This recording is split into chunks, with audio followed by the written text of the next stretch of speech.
Hello everyone. इस session में हम हायरार्चिकल स्ट्रक्चर ऑफ मेमोरी को डिस्कस करेंगे। लास्ट प्रीवियस सेशंस में हम मेमोरी से रिलेवेंट उसकी different types of memories like primary memory या सेकेंडरी मेमोरी उनको डिस्कस कर चुके हैं और एज वेल एज उनकी डिफरेंट टाइप्स ऑफ फर्दर जो कैटेगरीज हैं उन्हें भी हम डिस्कस कर चुके हैं। So now in this session it's an overall structure of different types of memories. ये एज अ हायरार्चिकल मैनर है मेमोरी का, जिसके थ्रू वो बिल्डअप हुई हुई हैं या डिफरेंट टाइप्स ऑफ कैटेगरीज में डिवाइडेड हुई हैं। इस सेशन में हम पूरा वापस मेमोरी क्या होती है, कितने प्रकार की होती हैं, कौन कौन सी टाइप्स होती हैं, उनको एक ओवरऑल जो है ओवरव्यू वापस से डिस्कस करेंगे। इसका ये हायरार्चिकल मैनर है। अगर इन केस क्वेश्चन अगर आता है define the hierarchical structure of memory, और माइट बी अगर ये क्वेश्चन आता है define different types of memories, so both are the same thing, दोनों सिमिलर है, दोनों एक ही हैं। एट दैट टाइम हमें ये जो हायरार्चिकल मैनर जो आपको स्क्रीन के ऊपर दिख रहा है, इस हायरार्चिकल मैनर के अकॉर्डिंग ही मेमोरी को डिस्क्राइब करना होगा। जैसा कि लास्ट सेशन में हम डिस्कस कर चुके हैं कि मेमोरी क्या है। मेमोरी एक ऐसी एलिमेंट्री यूनिट है सीपीयू की जो कि डेटा को प्रोसेसिंग के लिए यूज में ली जाती है, और ये memory different types of categories में डिवाइडेड होती है उनके वे ऑफ वर्किंग के अकॉर्डिंग। माइट बी ये टेम्परेरी डेटा को स्टोर करती है during the execution of program, और परमानेंटली भी डेटा को स्टोर करती है। जैसे मेमोरी में जो फर्स्ट लेफ्ट हैंड साइड जो है आपको दिखाई दे रही है, this one it's a main memory, और इसका ट्री स्ट्रक्चर व्यू है ये हायरार्चिकल मैनर के अंदर। Primary memory which one is read write memory और रीड ओनली मेमोरी, जैसे कि हम लोग रैम कहते हैं या डी रैम कहते हैं, दोनों स्टैटिक रैम या dynamic RAM. Random access memory जो होती है और रीड ओनली मेमोरी, जिसे further different types of categories में डिवाइड किया गया है। इरेजेबल मेमोरी, परमानेंटली या permanent memory, erasable programmable read only memory, या फिर PROM programmable read only memory. ये लास्ट प्रीवियस सेशंस में हम इस पूरे हायरार्चिकल स्ट्रक्चर को डिस्कस कर चुके हैं कि मेमोरी, प्राइमरी मेमोरी क्या होती है। प्राइमरी मेमोरी ऐसी मेमोरी है जिसमें डेटा जो है जो टेम्परेरी स्टोर रहता है और यूजर उसे at the time of execution of program use में लेता है। डेटा टेम्परेरी स्टोर रहेगा, यानी कि इलेक्ट्रिसिटी जब तक ऑन है तब तक हमारे मेमोरी में डेटा स्टोर रहेगा, और अगर इनकेस इलेक्ट्रिसिटी ऑफ हो जाती है तो एट दैट टाइम जो भी डेटा हमारे मेमोरी के अंदर है वो डेटा इरेज हो जाएगा, कोलैप्स हो जाएगा या डिलीट हो जाएगा। ये डेटा टेम्परेरी रहेगा, और इसमें प्राइमरी मेमोरी को फर्दर दो कैटेगरी में डिवाइड किया गया है, रैंडम एक्सेस मेमोरी और read only memory. Random access memory, जैसे कि हम लोग शॉर्ट फॉर्म में रैम कहते हैं, ये also it's also a type of volatile in nature. Volatile means जब तक इलेक्ट्रिसिटी ऑन है तब तक डेटा उसमें अवेलेबल रहेगा, और जब इलेक्ट्रिसिटी ऑफ हो जाएगी तो डेटा ऑटोमेटिकली उसमें से जो है इरेज हो जाएगा। इसे फर्दर दो कैटेगरी में डिवाइड किया गया है, एक तो है स्टैटिक रैम और एक है dynamic RAM. D RAM short form में कहते हैं, एस रैम भी शॉर्ट फॉर्म में कहते हैं। डायनामिक रैम ऐसी रैम है जिसमें जो डेटा टेम्परेरी स्टोर्ड है वो ऑटोमेटिकली जो है आफ्टर अ सर्टेन टाइम, कुछ समय के बाद में इटसेल्फ ऑटोमेटिकली डिलीट हो जाता है। और स्टैटिक रैम एक तरह का जो प्राइमरी मेमोरी है उसी की तरह रैम की तरह ही वर्क करती है। इसमें जो भी स्टोर्ड डेटा है वो after a certain time automatically delete नहीं होता है। पावर अगर ऑफ हो जाती है तो ही डेटा उसमें से इरेज होगा या डिलीट होगा।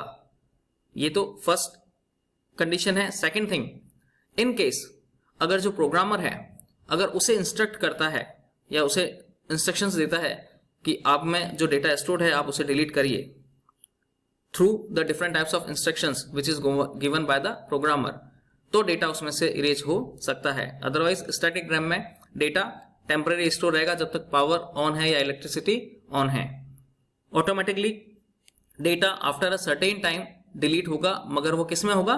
डायनामिक रैम में, जैसे कि हम लोग डी रैम कहते हैं। सेम इसी तरह से इसी का प्राइमरी मेमोरी का सेकंड पार्ट है रीड ओनली मेमोरी, जिसे कि हम लोग शॉर्ट फॉर्म में रोम कहते हैं, जो हमारे सिस्टम के डेवलपिंग के टाइम में ही इसमें इंस्ट्रक्शंस जो होते हैं वो स्टोर कर दिए जाते हैं। बिगनिंग जिस समय सिस्टम का डेवलपमेंट होता है, कंप्यूटर जिस समय इनबिल्ड होते हैं या बनाए जाते हैं, क्रिएट किए जाते हैं, ड्यूरिंग द डेवलपमेंट प्रोसेस में ही इस मेमोरी के अंदर different types of instructions programmer के थ्रू पहले ही जो है इंस्टॉल्ड कर दिए जाते हैं। ये मेमोरी एक ऐसी मेमोरी है जिसमें सिर्फ एक ही बार इंस्ट्रक्शंस राइट किए जा सकते हैं, बट उन्हें रीड कितनी बार भी किया जा सकता है। इन अदर वर्ड्स अगर हम कहें तो रीड ओनली मेमोरी एक ऐसी मेमोरी है जो by default warm in nature होती है। WORM, W stands for write, O stands for once, R stands for read and M stands for many. Write once, read many. Write once means लिखा सिर्फ एक ही बार जाएगा या right एक ही बार किया जाएगा। रीड मैनी उसे पढ़ा कितनी बार भी जा सकता है। इन रोम को और further different types of category में उनकी वे ऑफ वर्किंग के अकॉर्डिंग जो है कैटेगराइज किया गया है।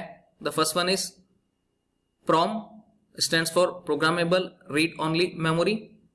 इसमें जो भी इंस्ट्रक्शन एक बार जो है राइट हो गए वो सिर्फ रीड करे जा सकते हैं बाद में। ये by default warm in nature ही होती है। इसी में सेकंड जो मेमोरी है वो है EPROM, यानी कि electrically erasable programmable read only memory. E stands for erasable, P stands for programmable, R stands for read, O stands for only, M stands for memory. Erasable programmable read only memory.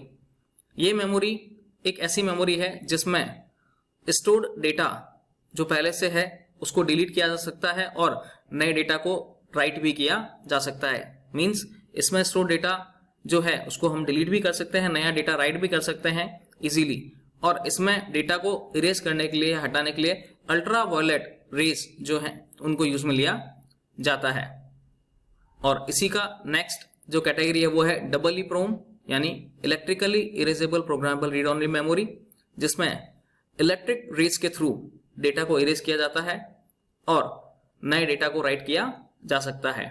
इन दोनों ही read only memory में, EPROM में या EEPROM में difference यही है कि EPROM जो है उसमें अल्ट्रावायलेट जो रेज होती हैं उनको यूज में लिया जाता है और डेटा को इरेज करने के लिए, और EEPROM में इलेक्ट्रिक जो रेज होती हैं उनको यूज में लिया जाता है।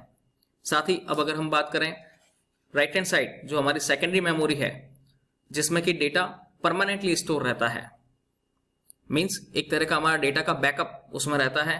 यूजर भले इलेक्ट्रिसिटी ऑन है ऑफ है, कोई भी डेटा का उस पर इंपैक्ट नहीं पड़ता है, डेटा परमानेंटली स्टोर रहेगा।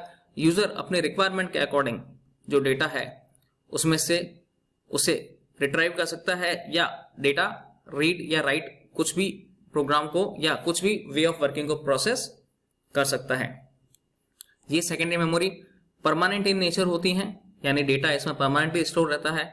इन्हें भी डिफरेंट टाइप्स ऑफ कैटेगरी में डिवाइड किया गया है। The first one is semi random access, जिसे कि हम लोग कहते हैं हार्ड डिस्क ड्राइव, जिसमें डेटा जो है डायरेक्टली किसी भी लोकेशन पर रीड या राइट किया जा सकता है। The second one is serial access, means sequentially access. इसका एग्जाम्पल है मैग्नेटिक टेप, मीन्स इसमें जो डेटा है वो सीक्वेंस में जो है रीड किया जाता है या राइट किया जाता है क्रमबद्ध तरीके से। जबकि जो सेमी रैंडम एक्सेस है हार्ड डिस्क ड्राइव, उसमें डेटा कहीं से भी किसी भी लोकेशन से रीड या राइट किया जा सकता है. So it's all over about the hierarchical structure of a memory.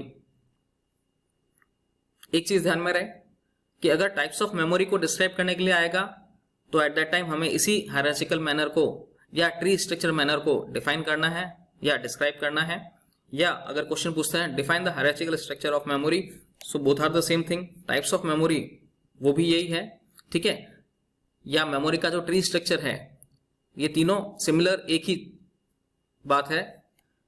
User या आप लोग उसे किसी प्रकार का भी क्वेश्चन अगर राइज होता है, define the hierarchical structure of memory या types of memory, both are the similar thing, तो आपको इसी को ही, इस मैनर को, इसी ट्री स्ट्रक्चर फॉर्मेट को डिस्क्राइब करना है. ठीक है, okay. So I hope you understand about the hierarchical structure of memory. Thank you.